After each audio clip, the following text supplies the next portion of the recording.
अस्सलाम वालेकुम मेरे प्यारे दोस्तों, कैसे हैं आप जनाब। मुल्क है जी एस्टोनिया और उसकी आज हम बात करेंगे जी जॉब वीज़ा की या वर्क परमिट की। देखिए भाई, जो एस्टोनिया है वो छोटा सा मुल्क है, ठीक है, और ये इतनी ज़्यादा सैलरी नहीं देता। 2-2.5 लाख रुपए आपको मिल जाएंगे अगर आप आईटी या आर्टिफिशियल इंटेलिजेंस से रिलेटेड नहीं है। इसके अलावा अगर आप इन फील्ड से रिलेटेड हैं तो फिर आप 5-6 लाख भी कमा सकते हैं। तो एस्टोनिया के बारे में जानने से पहले 2 चीज़ें जान लें कि एस्टोनिया मेरा है 98% ही आपको वीज़ा ओके कर देता है अगर आपका प्रोफाइल अच्छा हो, अगर आपने सही अप्लाई किया और आपने सही प्लेटफॉर्म चूज़ किया हो। एस्टोनिया में वर्क वीज़ा हासिल करने के 2-3 तरीके हैं जी। पहला तो ये कि आप यूरोप के किसी भी कंट्री में अगर आप गए हुए हैं ना, तो वहाँ जाके आप पहले एस्टोनिया का टूर करें, ठीक है। और आपको पता है ये शेंजन जोन में आता है, शेंजन कंट्री है, तो आप यहाँ पे मूव भी कर सकते हैं, जा भी सकते हैं। और वहाँ पे आप देखें कि 15-20 हज़ार जॉब्स अभी भी अवेलेबल हैं। आप अपनी फील्ड से रिलेटेड कोई भी आपका काम हो, उससे रिलेटेड जो कंपनी है या जो लोग हैं उनसे मिलें, तो मेरा ख्याल है कि उसी वक्त आपको जॉब मिल जाएगी। ये सबसे आसान तरीका है, लेकिन चूँकि इसमें दूसरी चीज़ें इन्वॉल्व हैं। फॉर एग्ज़ाम्पल अगर आप वहाँ पे हैं ही नहीं, आप यूरोप गए ही नहीं हुए, तो फिर आपके लिए मुश्किल होगा। दूसरा तरीका ये है कि आप europe.job.com, एस्टोनिया जॉब्स, ये और बहुत सी वेबसाइट्स हैं। आप सिर्फ गूगल करेंगे ना कि एस्टोनिया जॉब्स, तो आप वहाँ पे अप्लाई कर सकते हैं इसके लॉन्ग वीज़ा के लिए, डी वीज़ा के लिए। तो उसके लिए ये है कि सबसे पहले आपने जॉब तलाश करनी होती है। आप अपने फील्ड से रिलेटेड, अगर आप शेफ़ हैं या अगर आप नर्सिंग में हैं, अगर आप हॉस्पिटैलिटी में हैं, टूरिज़म में हैं, आर्कियोलॉजी में हैं, बायोलॉजिकल साइंसेस में हैं, अगर आप बिज़नेस में हैं या आप आईटी की फील्ड में हैं, किसी भी फील्ड में हैं, तो आपने जनाब सबसे पहले करना ये होता है कि आपने अपनी जॉब तलाश करनी होती है। ऑनलाइन ही आपने अपनी सीवी और कवर लेटर ठीक बनाना होता है। अपने सीवी और कवर लेटर को ठीक बनाने के बाद जब आपको जॉब ऑफ़र लेटर मिल जाता है ना, तो उसके बाद आपके किसी डॉक्यूमेंट्स की ज़रूरत नहीं है।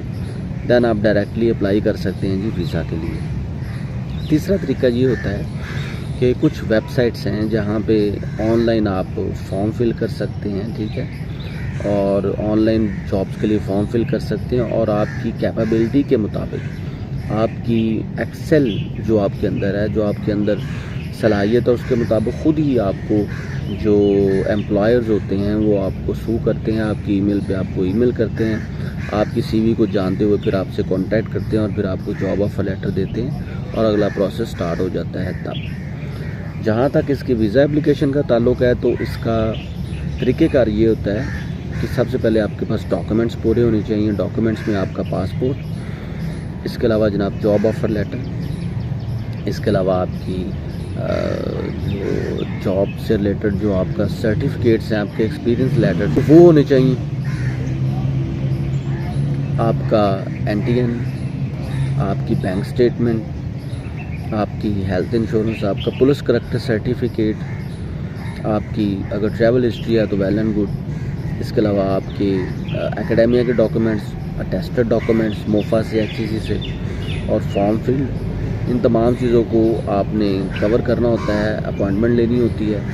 चूँकि इनकी एम्बेसी यहाँ पे नहीं है, हंगरी इसको डील करता है, तो आप VFS ग्लोबल के थ्रू भी उनको अप्रोच कर सकते हैं। या आप सिंगापुर में हैं, या अगर आप चाइना में हैं, या अगर आप दूसरे कंट्रीज़ में जहाँ इनकी एस्टोनिया की एम्बेसी है, वहाँ पे अपॉइंटमेंट लेंगे और इन तमाम डॉक्यूमेंट्स को आप वहाँ पे सबमिट करा देंगे और 1-2 हफ्ते के अंदर अंदर आपको वीज़ा मिल जाएगा। और 60 यूरो से लेकर 120 यूरो तक इसकी फ़ीस है।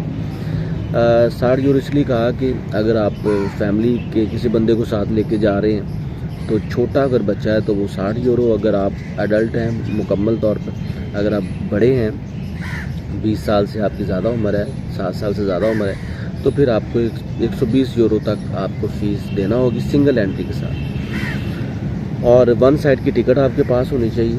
इन तमाम चीज़ों को लेके जाके आपने अप्लाई करना होता है और साथ में आपको इंटरव्यू भी देना होता है टू समवन, किसी रीज़न से। फॉर एग्जांपल अगर आप आईटी पे जा रहे हैं तो वो पूछेंगे भी आईटी में कहाँ कहाँ पे आपकी एक्सपर्टी और जिस बंदे के साथ आप जा रहे हैं, जो बंदा या कंपनी आपको बुला रही है वो किस बेस पे बुला रही है। वैसे वो उस कंपनी से कंफर्म कर चुके होते हैं, लेकिन आपसे पूछना चाह रहे होते हैं। तो कलम उठाएं, पेन उठाएं, अपने आप को पहले उसका ढांचा बनाएं, कवर लेटर बनाएं कि आपने करना क्या है। अपनी सीवी को यूरोपियन स्टाइल की सीवी बनाएं, और ये यूरोपियन स्टाइल की सीवी आपको गूगल से मिल जाएगी, 2-3 पेजेस की सीवी होती है। और उसके बाद क्या करना है जी, आपने कंपनीज़ को ढूंढना है, तलाश करना है, वही प्रोसेस जो मैंने अभी आपको बताया है। जॉब आपको मिल जाएगी, सैलरी थोड़ी सी कम है, जैसे कि बेलारस में सैलरी कम है, लेकिन फ़ायदे ज़्यादा हैं कि आप शंजन कंट्री में चले जाएंगे तो आप जहाँ मर्जी चाहे चले जाएंगे। तो भाइयों, as far as me is concern, मैं कोई वीज़ा एजेंट नहीं हूँ, ना ही मैं कोई लॉयर हूँ, आपका दोस्त हूँ, भाई हूँ, आपको गाइड करता हूँ ताकि आप स्कैम ना हो जाए, और ये मेरा डिस्क्लेमर भी है। आज के लिए बस इतना ही, मिलेंगे next country, next visa index के साथ। तब तक के लिए अपना भरपूर ख्याल रखें, चैनल को सब्सक्राइब करना मत भूलें। अल्लाह हाफिज़।